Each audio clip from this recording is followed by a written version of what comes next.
الحمد لله رب العالمين والصلاة والسلام على سيد الأنبياء والمرسلين وعلى آله وأصحابه أجمعين أما بعد. Respected brothers and sisters,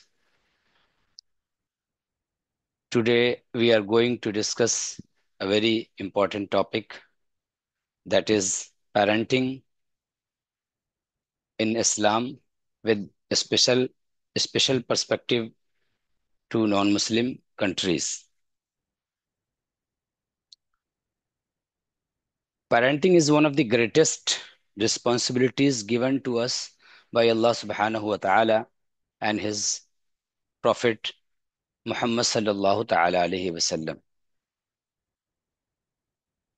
If we are able to nurture our children properly with Islamic values, Islamic beliefs,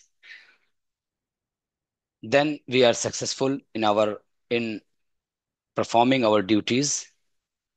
And if we are unable to do that, then we will be asked among Allah subhanahu wa ta'ala, in front of Allah subhanahu wa ta'ala.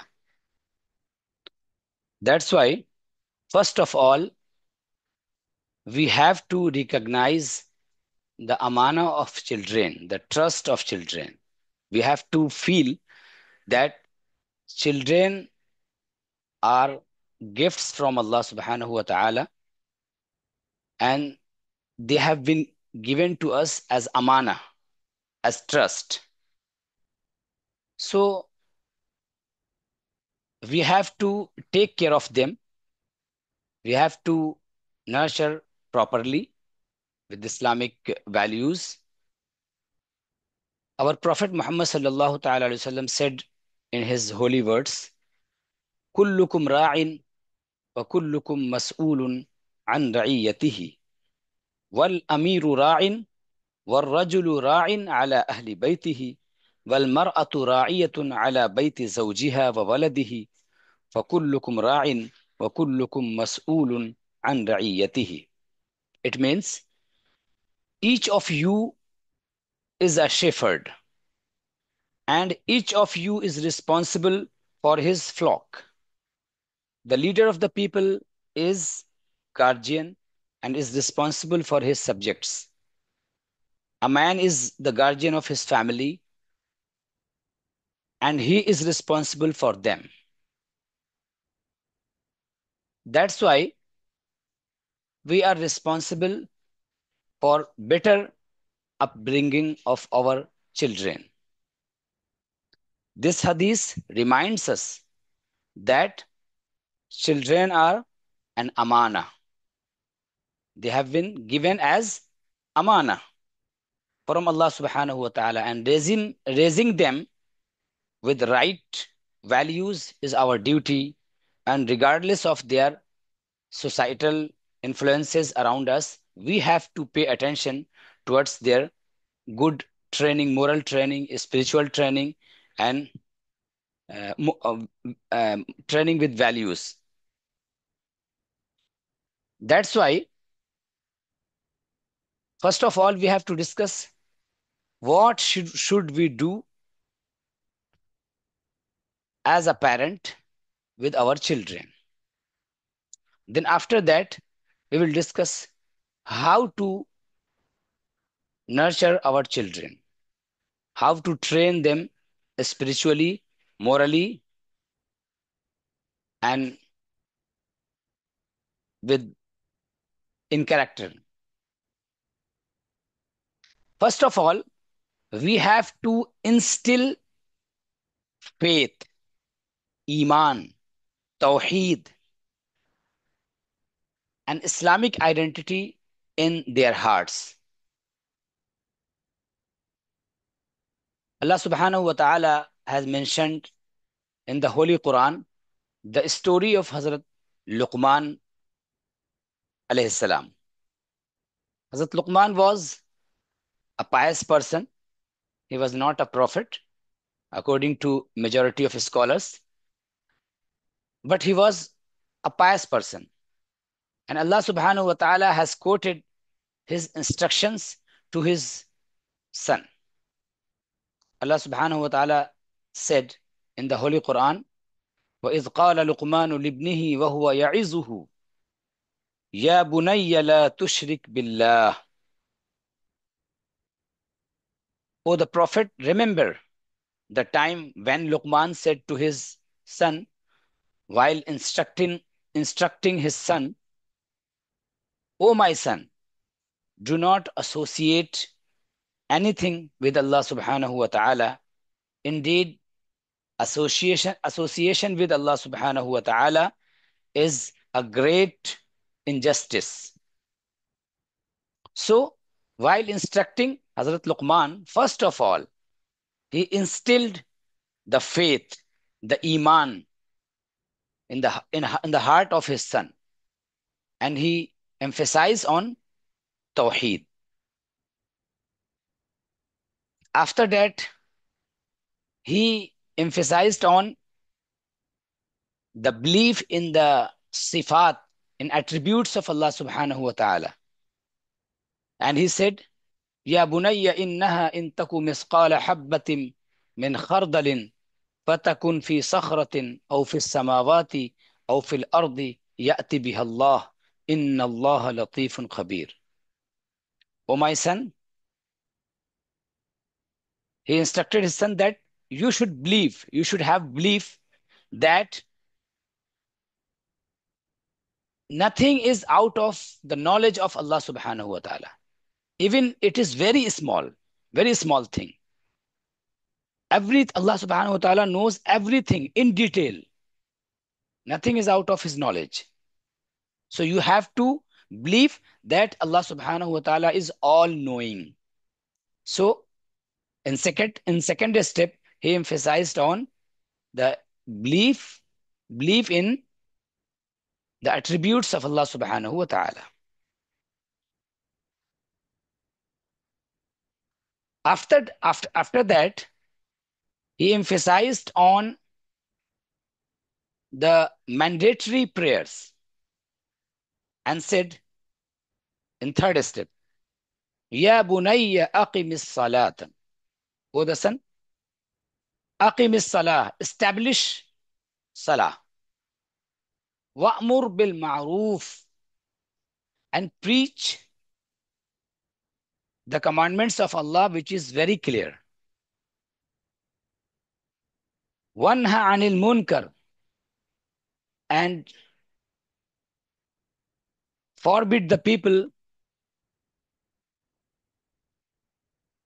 restrain the people from everything which is haram, which is not halal.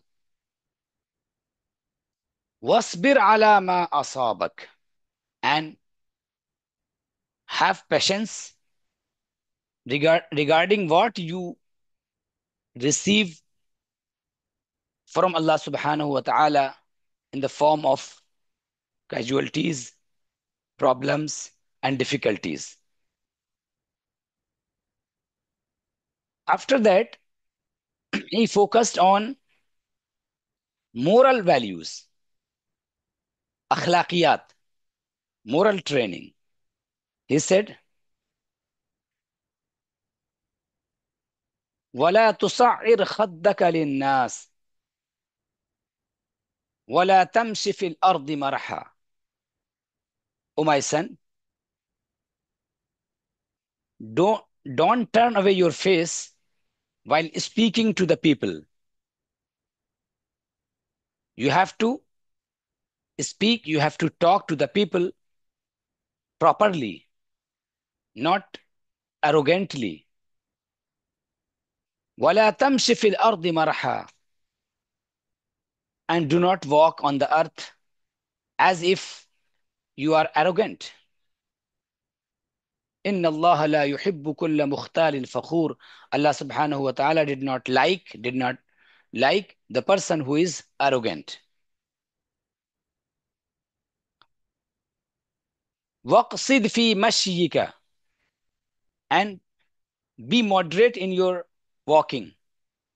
When you walk, do not walk very slow, and do not walk very speedily.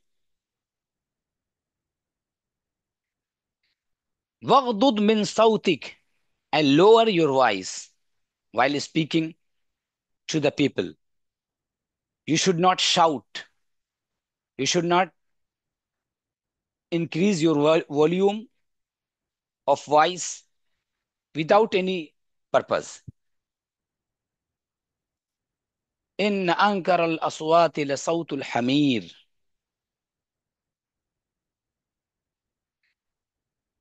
So these are the instructions which were given to his son by Hazrat Luqman. It means we have to train our children. We have to nurture our children in that step. First of all, we have to focus on Tawheed, on the Zat of Subhanahu wa Ta'ala, Allah Subhanahu wa Ta'ala, regarding Tawheed, Tawheed Zat. Then regarding Tawheed Sifat, attributes of Allah Subhanahu wa Ta'ala. We have to instill that. We have to make them uh, inhale these kind of things in the heart. After that, when the Iman is covered, then we will come to the compulsory prayers, and that is namaz. So first of all, we have to instruct our children to establish prayer. When they are grown, they are in the age of adolescence, when the salah is compulsory for them. But we have to train them, we have to prepare them, we have to uh, we have to make them we have to make them informed, so they are aware of what is compulsory for them, what is mandatory for them, what is halal, what is haram.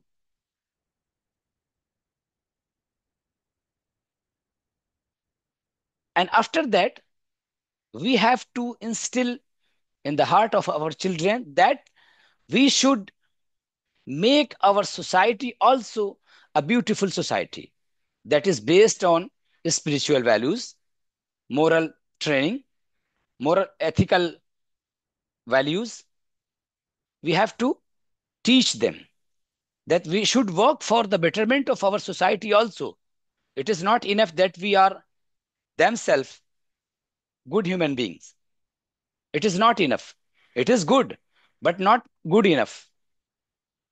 Better is that our society is also beautiful. That's why we have to preach good deeds, and we have to restrain people from doing bad things. And after that, we have to train, we have to nurture our children with ethical values, moral values, ethics.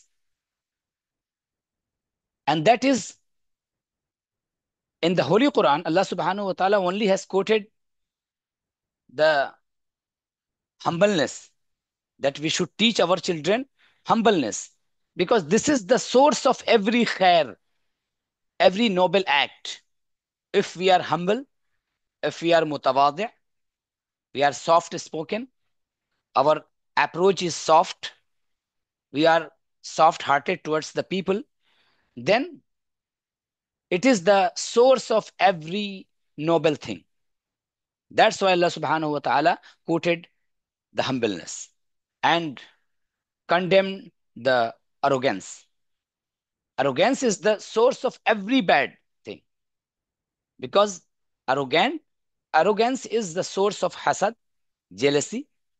Arrogance is the source of every corruption in the society. Because of this, we make many bad things. That's why Allah subhanahu wa ta'ala quoted the arrogance, especially in particular. And we have to prepare our children. We have to instill in their hearts that every good and bad comes from Allah subhanahu wa ta'ala. Then if good things comes from Allah subhanahu wa ta'ala, we have to be thankful to our Lord, our Creator. And if bad things come from Allah subhanahu wa ta'ala, we face difficulties, we face problems in the life, then we should not be complaining to Allah subhanahu wa ta'ala, but we have to be patient. We have to accept that this is coming from Allah subhanahu wa ta'ala. But be careful that it is not going to forbid us from any kind of effort that removes this kind of difficulties. We have to work for the removal of these difficulties, but we have to believe that this is from Allah subhanahu wa ta'ala. And after the efforts, despite the efforts, these problems does not remove, then we have to accept it. We have to bear it with patience, with strong belief that Allah subhanahu wa ta'ala will reward us on these kind of things.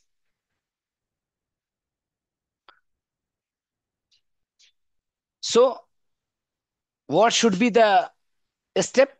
First of all, instill iman, then faraiz, compulsory prayers and halal and haram, then akhlaqiyat, then how to react to the people, how to treat, how to uh, engage with the people. This is the proper way to nurture and train our children. Where and how to teach them and how to nurture them. When we study the seerah of our Prophet Muhammad sallallahu ta'ala alayhi wasallam, then we find that our Prophet Muhammad sallallahu ta'ala alayhi wasallam was himself a role model. So first of all, before teaching our children, before instructing our children, we have to be a role model for them.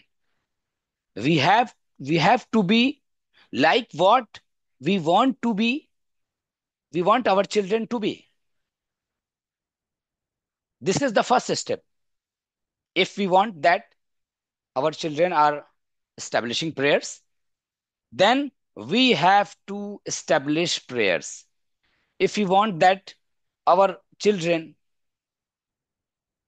go for Fajr Salah, they perform Fajr Salah, then we have to go first of all to perform Fajr Salah. If we want that they are righteous people, righteous children, then we have to be righteous. If we want that they are filled with moral values, they are instilled with ethics, then we have to be ethical. We have to be moral. It is not going to benefit us that we are only instructing our children. It is not going to benefit our children. They will see that our parents are not practical. They are saying different thing and they are doing different thing. So if there is a contradiction between our act and our sayings, then our instructions won't be beneficial for them. So first of all, we have to be role model. That's why Allah subhanahu wa ta'ala said in the Holy Quran, لَقَدْ كَانَ لَكُمْ فِي رَسُولِ اللَّهِ أُسْوَةٌ حَسَنَةٌ. Indeed, in the life of the messenger of Allah, there are examples of role model. Examples of a role model. After that, we have to avoid unnecessary scoldings. We have to avoid scolding them unnecessarily. If we are feeling that the children accept our words, our sayings, without any kind of hard words, then we have to act softly. This is very important. Especially in our time, when every child is grown in an environment where scolding and punishing is not liked. It is not desired by the people. So we have to act softly. That's why we see that our Prophet Muhammad sallallahu ta'ala alaihi wasallam used to talk younger companions like Hazrat Abdullah ibn Abbas, Abdullah ibn Umar, Abdullah ibn Amr, Hazrat Imam Hussein, Hazrat Imam Hassan. He used to talk them very softly.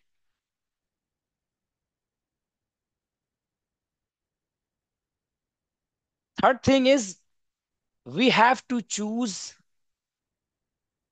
leisure time, free time for their spiritual and moral training. We have to teach them when they are happy, they are not angry. For example, if our child is committed a mistake, then we should not scold them, we should not instruct them while doing that act or when he is angry. Because in this condition, when he is angry or he is committing mistake, if we object them, we scold them, then his heart will be full of anger because of the ego problem. That's why we have to wait. Let him go. Leave them. And after that, when he is in normal condition, in his normal situation, then tell him that, oh my son, you did this wrong. It is not the proper way. You should not act like this. You should not do this. This is the saying of our Prophet. Allah subhanahu wa ta'ala said in the Holy Quran this, and our Prophet said this. After that, after committing the mistake, when he is in normal condition, we should instruct our children. And that's why our Prophet Muhammad sallallahu ta'ala alaihi wasallam used to instruct his companions, his younger companions, in free time. For example, Hazrat Abdullah ibn Abbas radiyallahu ta'ala anhu was with our Prophet on his camel behind him. This was the free time. He was traveling with the Prophet. He was free. So the Prophet grabbed this chance with both hands and said, Ya Ghulam, O the son, I will teach you few things. Then after that, our Prophet sallallahu alaihi wasallam elaborated the things, instructed Abdullah ibn Abbas.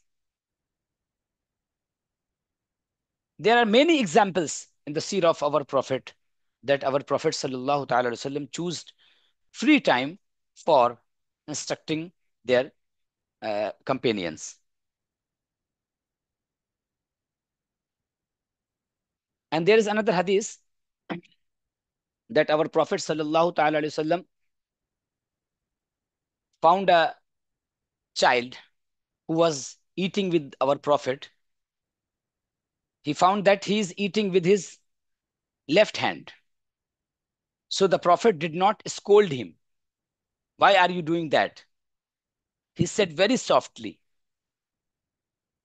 O the children, O the child, eat with your right hand after reciting Bismillahir Rahmanir Rahim. So this is the proper way to teach our children.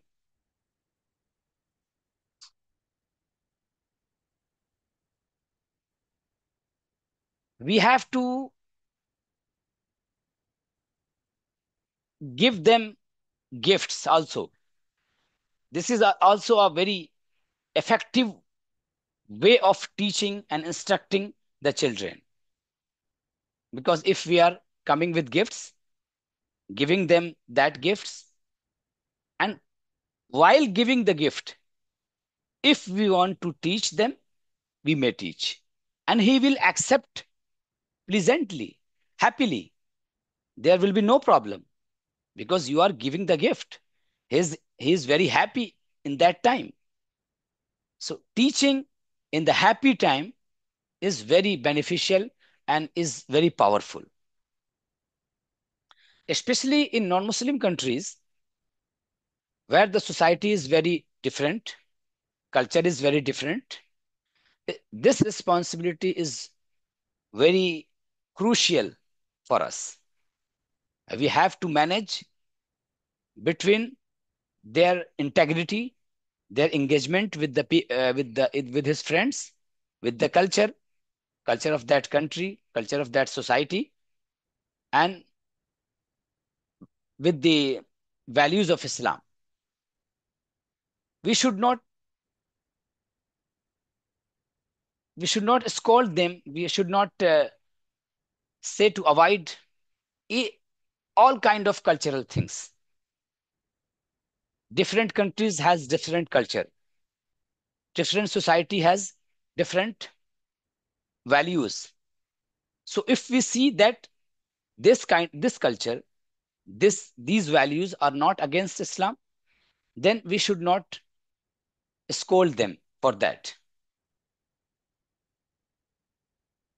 Instead of that, we have to present our Islamic culture in front of them. And we have to create a society in our house. We have to give time. We have to engage with them. We have to engage with them in different ways. We have to create a library in our houses, small libraries for Islamic knowledge. So our children go to that library and read books. And while sleeping, we should engage our children. We should tell stories. We should learn from the schools. In schools, the syllabus is full of stories. Why they teach stories? They make them memorize stories because stories pass the message very softly. Your message very softly. So we have to tell stories.